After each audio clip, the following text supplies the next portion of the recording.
বাড়ি তো নয় পাখির বাসা, ভেন্না পাতার ছানি, একটুখানি বৃষ্টি হলে গড়িয়ে পড়ে পানি। কবি জসিমউদ্দিনের আসমানি কবিতা অজানা নয় কারোই। ঠিক আসমানির মতোই ভোলা তুলাতুলি মেঘনার কুলে জড়শীর্ণ দড়ির উপরে ভর করা এই ছোট্ট টিনের ঘরটিতে বসবাস করে স্বামী সন্তানহারা আয়শা নামের ৬৫ বছরের এই বৃদ্ধা। পৃথিবীতে এখন আপন বলতে কেউ নেই তার। আপন বলতে ছিল স্বামী মোহাম্মদ সাদেক, সেও মারা গেছে অনেক বছর আগে। কিন্তু জীবন তো আর কারোর জন্য থেমে থাকে না।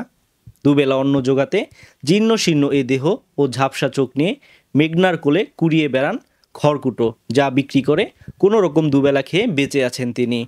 কতদিন এভাবে চলতে পারবেন সেটা হয়তো তার জানা নেই, কিন্তু তারপরেও জীবনের উপর কোনো অভিযোগ নেই তার। কষ্ট পেলে হয়তো একা একা কান্না করেন তিনি। তার এই জীবনের বাকি কথাগুলো চলুন তার কাছ থেকেই শোনা যাক।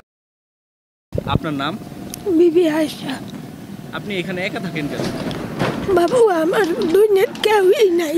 এক ছেলে আছিল, মরে গেছে, স্বামীও মারা গেছে। আপনি আপনার জীবিকা কিভাবে চালান?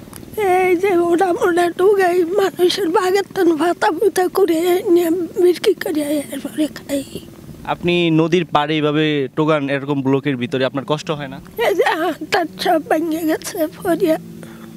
ভেঙে গেছে না? এই যে চোখে কি ক্লিয়ার দেখেন? চোখে বাবা তেমন দেখি না। চোখেও দেখেন না। স্থানীয় মেম্বার বলেন, স্থানীয় মানুষ, তারা কি আপনাকে সাহায্য সহযোগিতা করে না? কিছুই দেয় না ঘরে বাবা, কোনো কিছুই দেয় না। আমরা বিগত বছর দেখেছি, বিগত সময় দেখেছি অনেক ঘরবাড়ি দেওয়া হয়েছে গরিব দুঃখীদের। দেয় না, দিব কই আর দেয় না। আমরা ঘুরতে চারি দেখে দেয় না। আচ্ছা, তো এখন ধরেন সামনে যদি আপনার হয় শরীর যদি আরো বেশি খারাপ হয় বা আপনি এগুলা করতে পারবেন না, এগুলা নিয়ে আপনার চিন্তা হয় না? তখন চিন্তা করে বাবা কি করব, আল্লাহ দিন হয় এত রাখছে, হাতটা ভিটটা তো খাইতে হইব। আচ্ছা, সরকারের কাছে কি কিছু চাওয়ার আছে আপনার? সরকার যদি মান্য করে আমি ঘরে বললে কিছু দেয় তাহলে দিল, আর না দিলে তো আর করার কিছু নেই।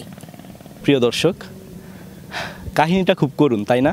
বাংলাদেশ নদীমাতৃক দেশ, আর এই নদীমাতৃক দেশের নদীর পাড়ে হয়তো এরকম অসংখ্য বিবি আয়শা রয়েছে।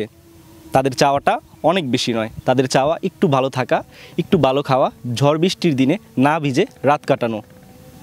আসুন এই মানুষগুলোর পাশে এসে দাঁড়াই, এই মানুষগুলো যাতে সুন্দর ও সুস্থভাবে জীবনযাপন করতে পারে সেই দিকে লক্ষ্য রাখি। তাহলেই হয়তো এই দেশের এইরকম